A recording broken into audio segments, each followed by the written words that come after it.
আসসালামু আলাইকুম, আমি জামাল নাসের। আজকে পড়ব হচ্ছে তোমার ইলেকট্রোফাইল। তো ইলেকট্রোফাইলটা কি? দেখো, ইলেকট্রো মানে হচ্ছে ইলেকট্রন, আর ফাইল মানে হচ্ছে তোমার আকর্ষণ, অর্থাৎ ইলেকট্রনের প্রতি আকর্ষণকে আমরা বলবো হচ্ছে ইলেকট্রোফাইল।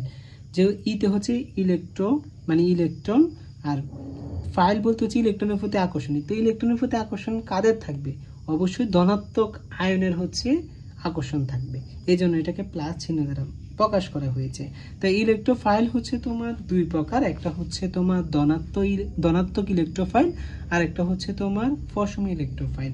তো আমরা কিভাবে আইডেন্টিফাই করব কোনটা হচ্ছে ধনাত্মক ইলেকট্রোফাইল আর কোনটা হচ্ছে ঋণাত্মক ইলেকট্রোফাইল?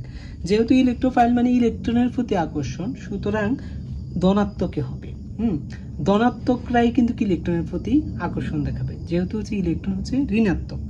তো যদি আমাদের এরকম ধনাত্মক আয়ন দেখি, তাহলে আমরা এগুলোকে বলবো ধনাত্মক ইলেকট্রোফাইল। তাহলে ধনাত্মক ইলেকট্রোফাইল কিন্তু শনাক্ত করা খুবই সহজ।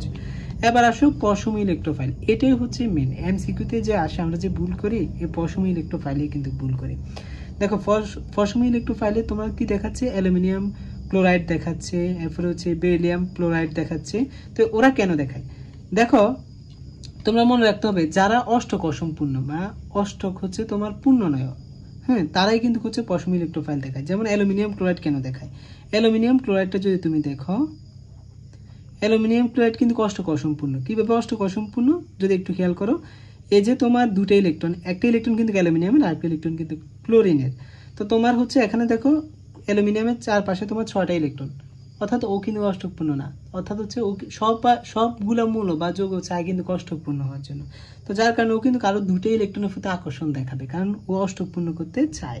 তো যেহেতু হচ্ছে ও কার প্রতি আকর্ষণ দেখাবে? ইলেকট্রনের প্রতি আকর্ষণ দেখাবে, আরো দুটো ইলেকট্রন ওর প্রয়োজন। যেহেতু ইলেকট্রনের প্রতি আকর্ষণ দেখাবে, এই জন্য এটাকে আমরা বলবো হচ্ছে ইলেকট্রোফাইল। আর পশম কেন বলবো? পশম হচ্ছে কারণ এখানে কোনো প্লাস চিহ্ন কিন্তু নাই, মানে বোঝা যাচ্ছে না, এটা দেখলে কিন্তু সরাসরি বোঝা যাচ্ছে না এটা কি ইলেকট্রোফাইল না নিউক্লিওফাইল। তো আমরা কিভাবে যে, এই জন্য এটাকে আমরা বলেছি পশম ইলেকট্রোফাইল। আশা করি তোমরা বুঝতে পেরেছো। এটার ক্ষেত্রেও সেম, অষ্টকপূর্ণ না। তা আশা করি তোমরা ইলেকট্রোফাইলটা বুঝতে পেরেছো।